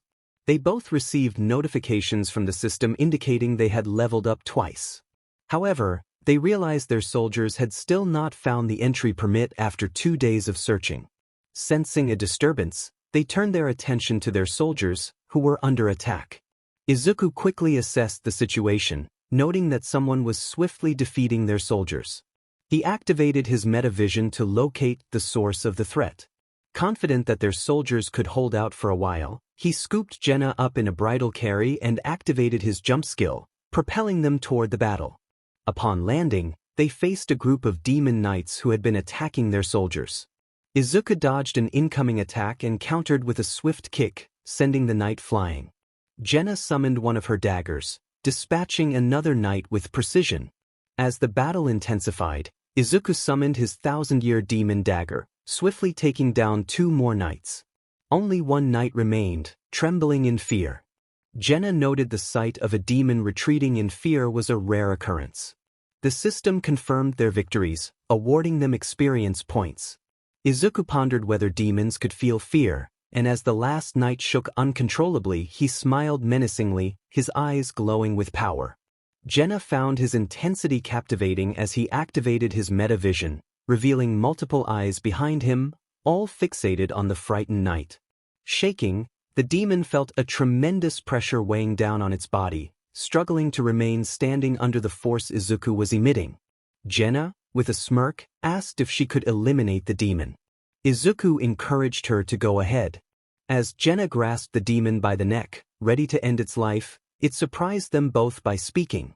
The demon pleaded for its life, expressing remorse and claiming responsibility for the situation. Jenna moved the mask to reveal a cute, beautiful demon girl with braided purple hair. She introduced herself as Essel, the eldest daughter of the Ridairu clan. Intrigued, Izuku noted that she must possess valuable information. Essel revealed that her family had an entry permit and promised to lead them to it if they spared her life. Izuku considered the offer, leaning closer to her, causing her to blush at his handsome features and captivating blue eyes. Essel couldn't help but wonder why this human appeared so striking. Izuku decided to spare her life, making it clear that she would not betray them. Suddenly, a dark aura enveloped him, and Essel trembled in fear from the overwhelming presence he exuded. The atmosphere grew thick with dread, and Izuku questioned whether they could trust her. Essel nodded vigorously, her instincts warning her to stay on his good side. She confirmed that she did not hear voices urging her to harm humans but rather voices instructing her to protect her territory. Jenna found it odd that she referred to her home in such a way. Essel explained that they had come from the demon realm, where preparations for war were underway against a formidable enemy requiring the united forces of the entire demon race. Izuku pressed for the identity of this enemy, but Essel stated she had already shared more than she was permitted, signaling the end of their conversation. As she fainted, Izuku caught her, and they waited for her to regain consciousness. After 5 minutes, she led them to her home. Upon arrival, Essel inquired about her father. The demon knights informed her that he was in the throne room. They also questioned the presence of Izuku and Jenna, to which Essel insisted they were important guests deserving of respect. As they entered the throne room, Essel's father sat on the throne, visibly surprised by her arrival. He demanded to know why she brought soldiers with her. Essel insisted that they were hidden in the shadows behind her guests. Izuku noted the sharp senses of Essel's father, realizing that even the other hunters couldn't detect his soldiers. The tension escalated as the demon knights surrounded them, weapons drawn. Izuku, unfazed, challenged Essel's father, asking if he believed he could win a fight against them. The demon king, sensing the danger, reconsidered his approach. He questioned what they wanted, and Izuku stated 2 things: the entry permit and Essel, who would guide them to the other permits on the upper floors. Jenna assured Essel's father that she would return his daughter safely.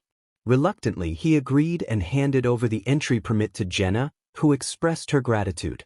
Essel's father requested that they keep his daughter safe, and Izuku reassured him that she would be in good hands. As Izuku pulled Essel close, she blushed at the closeness, feeling a sense of safety. Jenna examined the entry permit, which allowed access to the 81st floor of the demon's castle and the divination circle on both floors. Ready to move forward, Jenna asked if they could proceed, and Izuku eagerly agreed, eager to discover the true strength of the demons. Hope everyone enjoys this chapter of Son of Doomslayer in Solo Leveling. The story continues with Izuku and Jenna alongside Essel as they prepare to leave the Ridairu clan castle and ascend to the next floor. Izuku expresses his eagerness to move forward, and Jenna playfully agrees. As they share a brief moment of affection, Essel watches them, feeling an unexpected pang of jealousy. Essel wonders to herself why she feels this way. Izuku, noticing her expression, breaks away from Jenna and affectionately pats Essel on the head, causing her to blush. The system then indicates that Essel wishes to join their party and share experience points. However, both Izuku and Jenna are determined to keep their experience to themselves, with Izuku insisting that he is already sharing with Jenna. They reassure Essel that she can relax and watch as they handle the demons. Essel nods cutely, and Izuku finds her reaction endearing. As they head to the next floor, Izuku contemplates the strength of the Demon King, wondering if he might finally face a worthy opponent.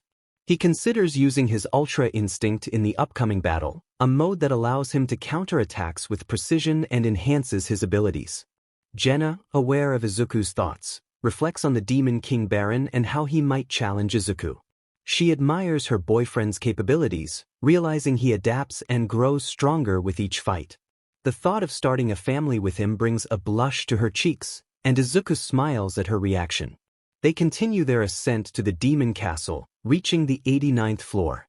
Essel is astonished by the strength displayed by Izuku, Jenna, and their soldiers. She marvels at how humans can possess such power, capable of defeating numerous clans in a short time.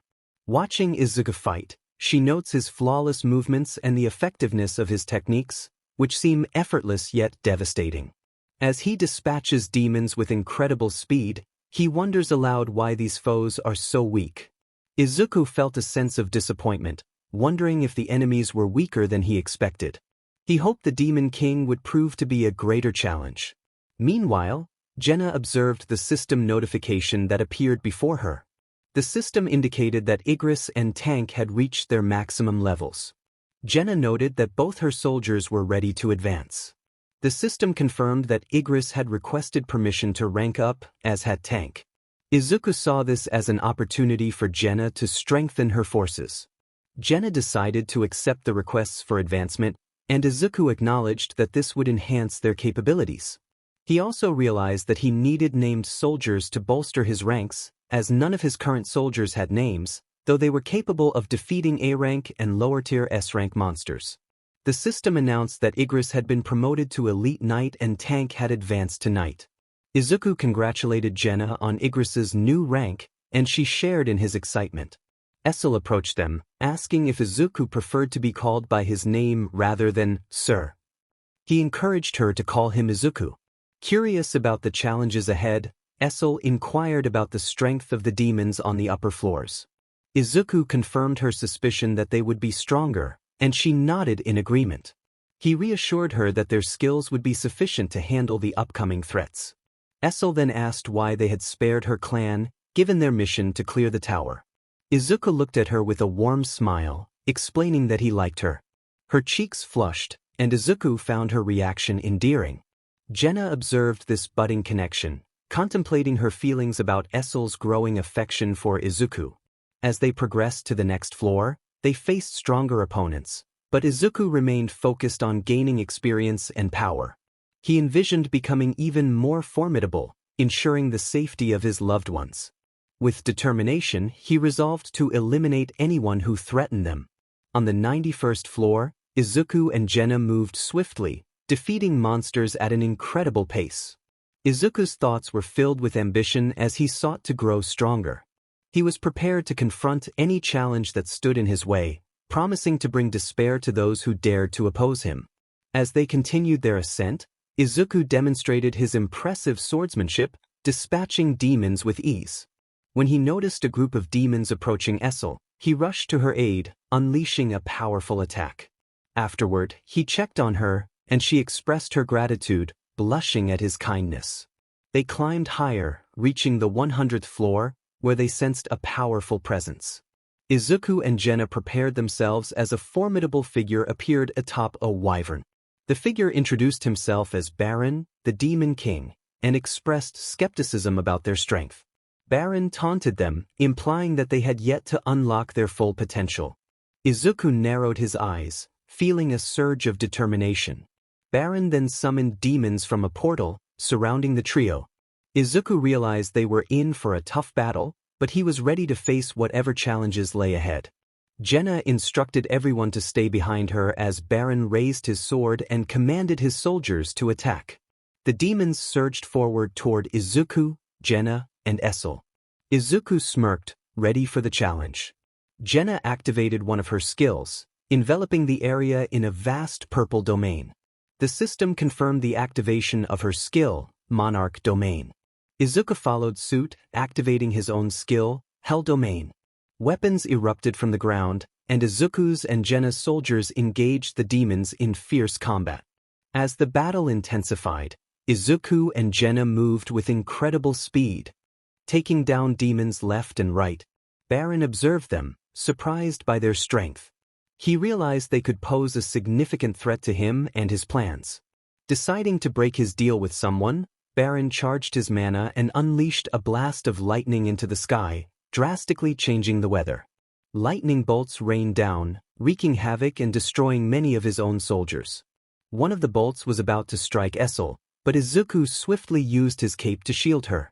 The system confirmed the activation of a protective buff. Izuku felt the strain of mana depletion and knew he needed to take the fight more seriously. He exchanged a glance with Jenna, who understood his intent. He activated the sprint skill, increasing his speed significantly. As he charged toward Baron, demons rushed at him, but he blitzed through them with ease, shouting at the NPCs to get out of his way. Baron, sensing the threat, prepared to retaliate. He declared his intent to defeat Izuku, but Jenna launched an attack, forcing him to block and push her back. Izuku called for Tusk to assist, and Tusk fired a blast that struck Baron's wyvern, causing it to falter. Igris took advantage of the moment and threw his sword, severing the wyvern's head, leading to Baron crashing to the ground. Jenna joined Izuku, asking how they would proceed. Izuku confidently declared they would take down Baron together. As rain began to fall, Izuku's eyes transformed, and a heavy, ominous aura enveloped him, crushing many of Baron's demons under its weight. Baron felt a surge of fear, realizing he was facing a formidable opponent. He was reminded of someone from his past as he confronted Izuku. Izuku challenged Baron, taunting him and demanding a fight. Baron, feeling insulted, vowed to demonstrate the difference in their powers. Izuku feigned fear, and Jenna encouraged him. They vanished, reappearing on either side of Baron, launching simultaneous attacks infused with mana. Baron struggled to defend himself, reinforcing his body with mana to absorb the blows. Izuku and Jenna decided to show their true capabilities. Izuku kicked Baron's leg, causing him to lose balance, and Iron emerged to strike Baron with a sledgehammer, sending him flying. As they rushed toward him, Baron managed to recover and engage them in combat, barely keeping pace. He realized that the longer they fought, the stronger they became. Seizing an opportunity, Baron kicked Jenna back and grabbed Izuku, slamming him into a wall. Essel watched in horror, worried for Izuku's safety. Baron roared in defiance, declaring he would never lose to them. Izuku, fueled by determination, grabbed Baron's hand with immense strength, breaking it and causing Baron to cry out in pain. He then slammed Baron's head into the ground, making him cough up blood. Izuku was not finished. He stood on Baron's head, preventing him from rising. With a powerful slam, he sent Baron crashing through the floor, shaking the entire demon castle. Before Baron could recover, Izuku appeared above him, delivering another devastating kick that cracked Baron's skull. Baron barely survived by casting a mana barrier at the last moment. Izuku realized that Baron's survival was due to his quick thinking. Baron stood up, spitting blood and glaring at Izuku, demanding to know how he could be so strong without having unlocked his full potential. Izuku's response remained a mystery as the battle continued to unfold. Baron seemed to underestimate the power he possessed alongside the girl. Just as he was about to reveal more, he was interrupted. As Baron began to glitch, Izuku noticed the strange phenomenon and realized that he was being kept in the dark. Frustrated, he thought about how Baron was trying to hide the truth from him. Baron summoned his Demon King daggers and charged at Izuku, declaring his intent to eliminate him. Izuku swiftly dodged the attack, seizing Baron's arms with his own strength and activating his skill, Ruler's Hand. The system announced the activation, and Izuku confidently stated that he would be taking what he needed, as Baron would no longer require his arms. With a powerful motion, Izuku tore Baron's arms away, causing the Demon King to scream in shock and pain at the display of strength. Izuku then delivered a forceful kick, sending Baron crashing through the upper floors of the castle until he landed on the 100th floor. As Baron prepared to use his magic to heal his injuries, Jenna appeared before him, her hand enveloped in shadow energy. The system confirmed her skill activation, and she declared her intent to finish him off. With a swift punch, she struck Baron, resulting in a massive explosion that marked the end of the Demon King, known as the Monarch of White Flames. Izuku arrived at the scene, witnessing Jenna's victory, which brought a smile to his face as he exited his UI state. He chuckled to himself, reflecting on how his parents had been right about him being a bad influence. He complimented Jenna on her impressive feat. Jenna, still exhilarated from the battle, sat on the ground, and Izuku lifted her up, sharing a moment of joy. He expressed gratitude to Essel for her assistance, acknowledging that they wouldn't have reached the top of the demon castle without her help. Essel blushed at his kind words. As Jenna's system notifications appeared, she smiled, realizing she could finally create the elixir of life to save her mother. However, she wondered if it would work. Izuku comforted her with a reassuring hug, promising her that everything would be all right if she had faith. The system confirmed their victory over Baron, announcing that they had obtained his soul and completed a quest. Jenna celebrated reaching level 100, while Izuku noted that he had leveled up as well. The system revealed a list of rewards, including new weapons and items, which left Izuku surprised at the extensive notifications. Jenna expressed her excitement as she prepared to craft a potion. Essel inquired about their actions, and Izuku explained that they were making a special potion. As the countdown for crafting began, Jenna watched eagerly. When the item was successfully created, she jumped in joy, and Izuku embraced her, sharing in her happiness. With the potion ready, they could finally set out to cure Jenna's mother, and Izuku looked forward to meeting his future mother-in-law. Jenna broke the top-tier rune stone, gaining a new skill that would aid them in their journey. With a selected Shadow Soldier, once used, it may not be activated again until a 2-hour cooldown PRD has passed. This cooldown PRD will change based on the skill level. Iron then drags the lifeless body of the wyvern, and Izuku smirks at the sight. He observes Jenna as she uses shadow extraction on the creature. Jenna commands the body to rise, and shadow energy envelopes the wyvern, bringing it back to life as her shadow. It roars, acknowledging its new master. Jenna contemplates its size and ponders a name. Izuku suggests a name, and Jenna agrees, deciding to call it Kaisel. The wyvern roars again, and both Izuku and Jenna smile at their new companion. Essel expresses her excitement, noting that with this creature, they can return to her clan quickly and suggests celebrating. However, Jenna informs Essel that she and Izuku must leave. Essel is surprised by their departure, and Jenna reassures her, acknowledging Essel's feelings for Izuku, which she does not mind sharing. Essel blushes, looking at Izuku, who smiles back. She confesses her feelings, and Izuku accepts them, knowing Jenna is supportive. They return to the Radairu clan and inform Essel's father about their plans. He is understanding, prioritizing his daughter's safety and happiness, and trusts Izuku to take care of Essel in the human world. They then head back to the human realm, appearing in an alleyway. Izuku jumps into the air while holding Essel, with Jenna following closely behind. Izuku calls upon Nova, and the dragon emerges from his shadow. The group lands on Nova's back as he takes flight toward the hospital. Izuku hopes the elixir will work to cure Jenna's mother, not wanting to see her sad. He reflects on how much he and Jenna have in common. Upon arriving at the hospital, Izuku enters through a window and sees Jenna's mother lying unconscious. Jenna and Essel enter through the door, as Jenna needs to inform the hospital staff of her visit. Izuku stands quietly, expressing his hope that today will be the day Jenna's mother wakes up, reminding her that her daughter misses her. Meanwhile, Jaina struggles to concentrate on her studies, distracted by thoughts of her mother. Frustrated, she sighs and decides to visit her mom, grabbing a jacket and putting on her mask before heading out. Seeing her mother's face might bring some comfort. Jenna left for the hospital, where she held her mother's hand, reminiscing about her childhood and the moment her mother fell into eternal sleep.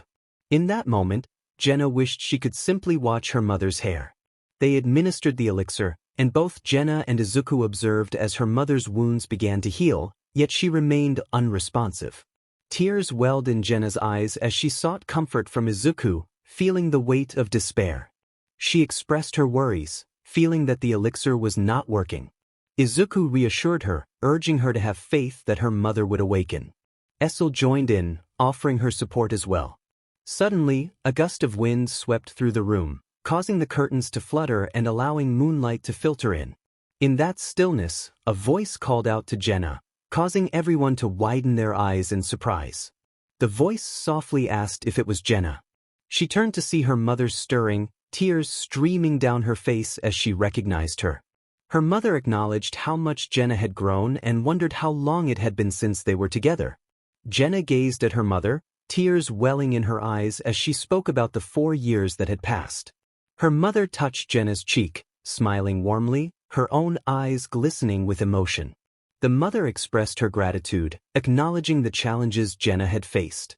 Overwhelmed, Jenna embraced her mother tightly, while Izuku watched with a warm smile, relieved that everything had turned out well in the end. As Izuku reflected on his own family, he chuckled softly, missing both his mother and father. He thought about how, with Friday's help, he might create a portal to visit them alongside Jenna. Jenna introduced Izuku to her mother, explaining that he was her boyfriend, along with Essel and their future husband. Her mother chuckled, realizing how much her little girl had grown. Feeling a bit embarrassed, Jenna blushed as Izuku greeted her mother respectfully, bowing slightly. Her mother, Park Kyung-hae, smiled and welcomed him to call her mom, since he would soon be her son-in-law. She affectionately patted Izuku's head, and he couldn't help but see a resemblance to his own mother in her. As they continued to chat and get to know one another, the door suddenly opened, revealing Jaina, tears streaming down her face. Park Kyung-hae opened her arms wide, inviting her daughter for a hug. Jaina rushed into her mother's embrace, expressing how much she had missed her. Park Kyung-hae returned the hug, her warmth evident. Izuku watched them, feeling a deep sense of fulfillment. He would do anything to see their smiles, even if it meant facing the world. The following day, the doctors were astonished by Jenna's mother's unexpected awakening from her long slumber. They sought to question Izuku and Jenna about what had transpired, wanting to run tests on her. However, they refused, insisting that she be discharged. The doctors persisted, which frustrated Izuku, who was protective of the situation and wanted to keep the news of Jenna's mother's awakening private. With a hint of his intensity, Izuku confronted the doctor, warning him that the information should not spread. The doctor, visibly shaken, nodded in compliance, fearing Izuku's formidable presence. After leaving the hospital, Izuku returned to his car, where Jenna and her mother were waiting. As they drove home, Park Kyung-hae inquired about Jenna's father, to which Jenna replied that they would find him soon. Upon arriving home, Jenna's mother was taken aback by the grandeur of the mansion. They spent the day together as a family, getting to know Essel better. A week later, Izuku stood in the bathroom after taking a shower, noticing that his hair had grown longer, partially covering his face. He decided it was time for a haircut. After giving himself a makeover, he admired his new look in the mirror, feeling pleased with the result. Exiting the bathroom, he spotted Jenna preparing for the day. He complimented her on her own makeover, and she returned the sentiment, calling him handsome.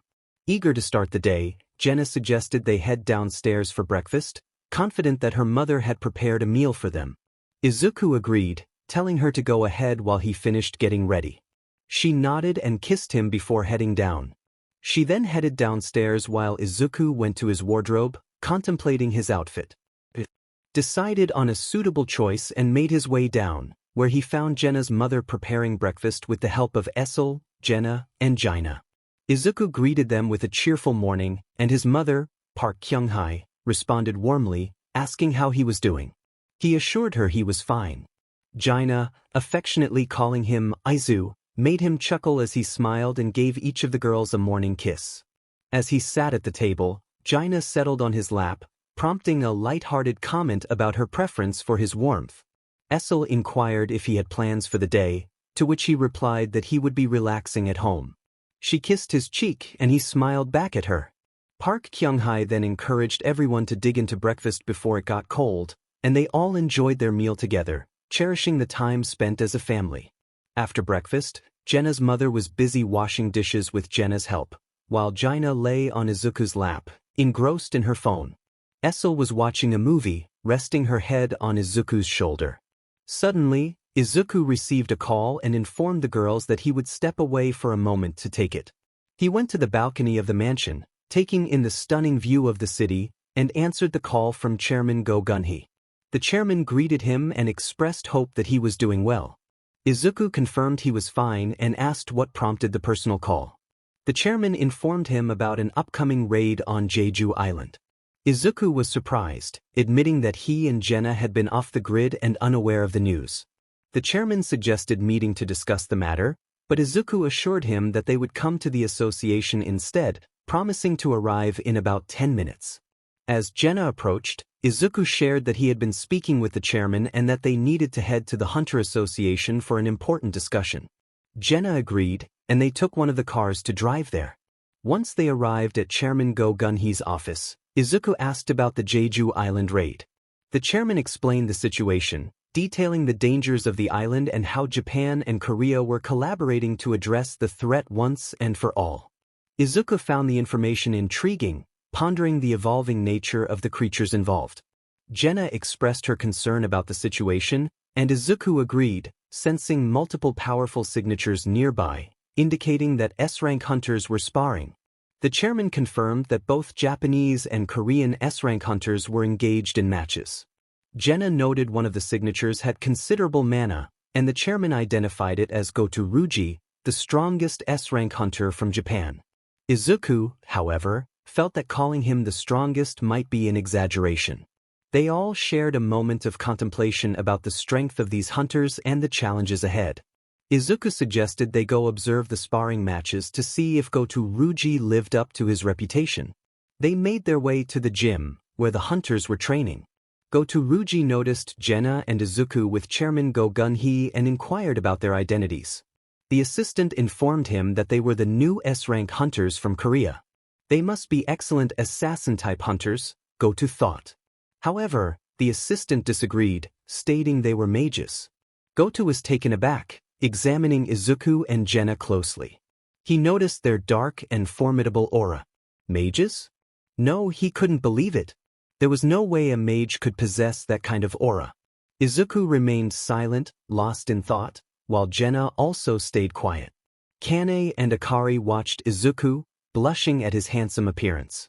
They thought to themselves that seeing him in person was even more impressive. As the S-rank hunters engaged in their sparring match, one of Goto's team members prepared to strike Cha Heian. Sensing the danger, she quickly countered with a flurry of rapid punches, surprising everyone around her. Meanwhile, Izuku was outside the gym with Hunter Choi Jong-in, taking a smoke break. Jenna observed the scene, impressed by Cha Heian's speed. The hunter's eyes turned red as he recklessly attacked Cha Heian, who skillfully blocked his strikes. Kane called out, concerned that someone needed to stop him before he hurt Cha Heian. As she slipped and fell, preparing for the impact, she unexpectedly found herself in Izuku's arms. Izuku chuckled to himself, realizing his stealth could work on S-rank hunters as well. Cha Heian looked up at him, surprised. He asked if she was okay, and she couldn't help but notice his new haircut and how good he looked. Izuku smirked, teasing her about her reaction. Cha Heian was confused by his words, prompting him to remind her of her current situation. Realizing she was being carried in a bridal style, she blushed deeply. Izuku was about to say something more but paused, smirking again. He playfully suggested that she enjoyed being treated like a princess. Cha Heian stammered, asking what made him say that. He pointed out that she hadn't gotten off him yet, causing her to blush even more as she looked away. Izuku inquired if she disliked the position, to which she admitted it was embarrassing. He teased her about the various positions he could put her in, making her turn red as steam seemed to rise from her head. Izuku chuckled, feeling confident. Cha Heian asked to be put down, and he obliged, deactivating his stealth skill. The other hunters, sensing their presence, widened their eyes in shock. Goto couldn't believe what he was witnessing. Izuku then addressed the hunter who had attacked Cha Heian, warning him to stand down or face consequences. Ignoring the warning, the hunter lunged at Izuku, landing a punch to his face. Izuku absorbed the hit and stared back at him. He declared that his orders were absolute, and when he said something, it was to be taken seriously.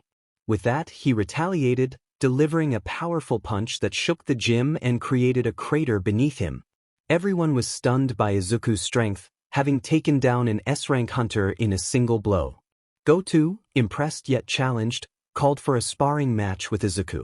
Izuku approached Goto, who was taller than him, and smirked slightly.